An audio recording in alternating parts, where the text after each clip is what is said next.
Have you ever found yourself stuck in a spiral of overthinking?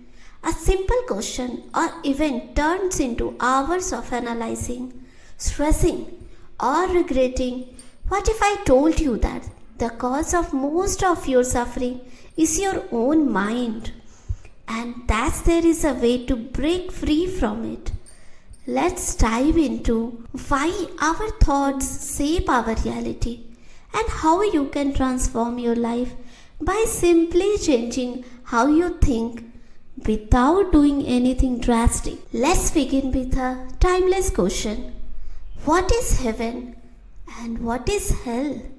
You might imagine them as real places, one filled with eternal bliss and other with endless suffering.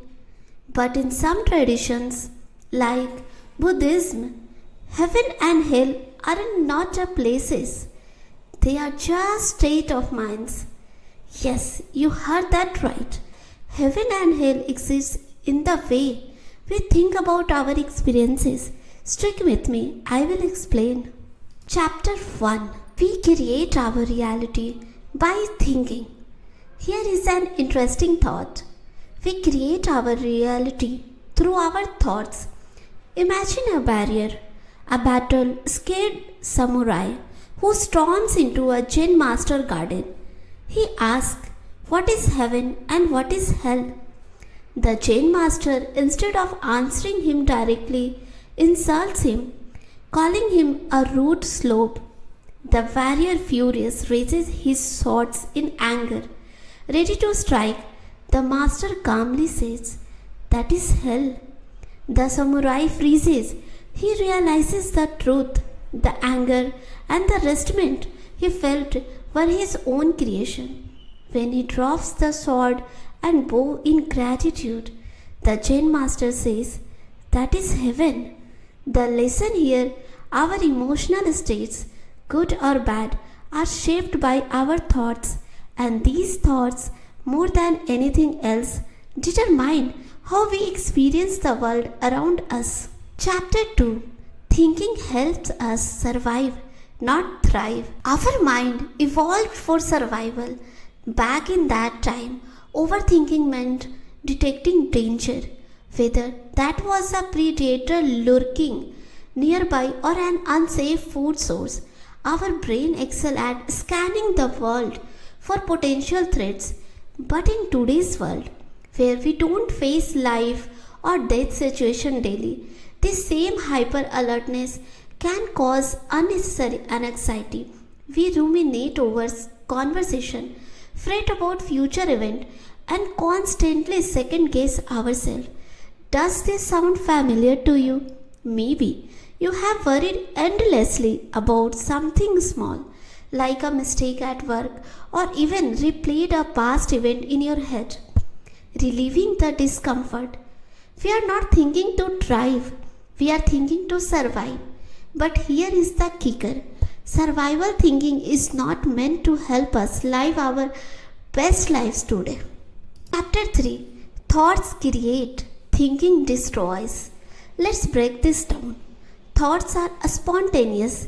They just appear in our mind without effort. But thinking, that's what happens when we start analyzing and judging those thoughts. And here is the catch. Thinking about thought is what leads to suffering. Let me take you through a simple experiment. Think of a dream, salary, just any number. Don't overthink it. Now multiply that number by 5. What happens? Most people start to feel anxious. How could I ever make that much? Do I even deserve it? That's the transition from thought to thinking. The thought itself was neutral, but the moment we start overthinking about it, judging it, and analyzing it, that's when the suffering starts. So here is the truth. Thinking about our thought is what we creates the emotional roller coaster. The initial thought may be exciting, but thinking about it spiral us into self-doubt and guilt or fear. This is where suffering sneaks in. Chapter 4. How to end the cycle of stop thinking?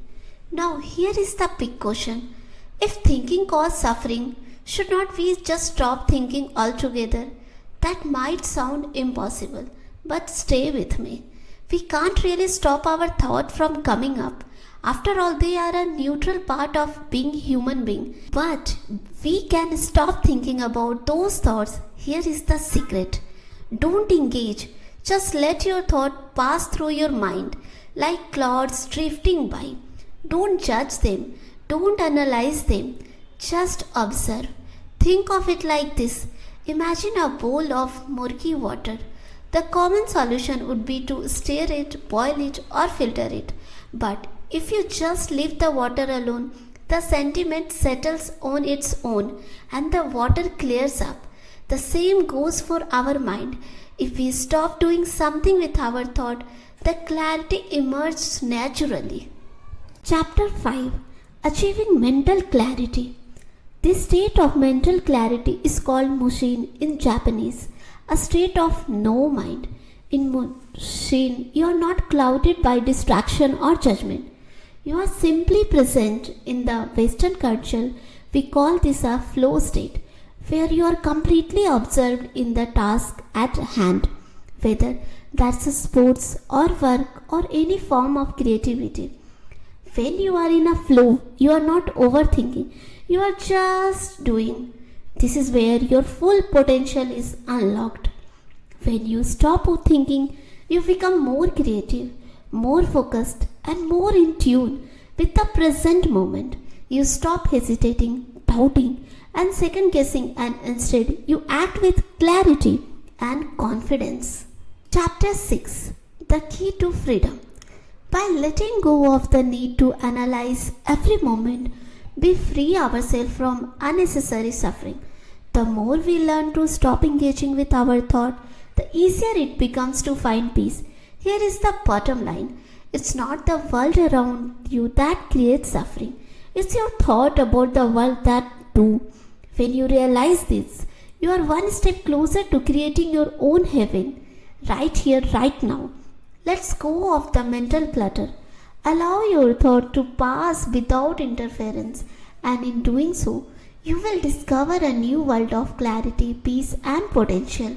So, what we have learned from this book summary?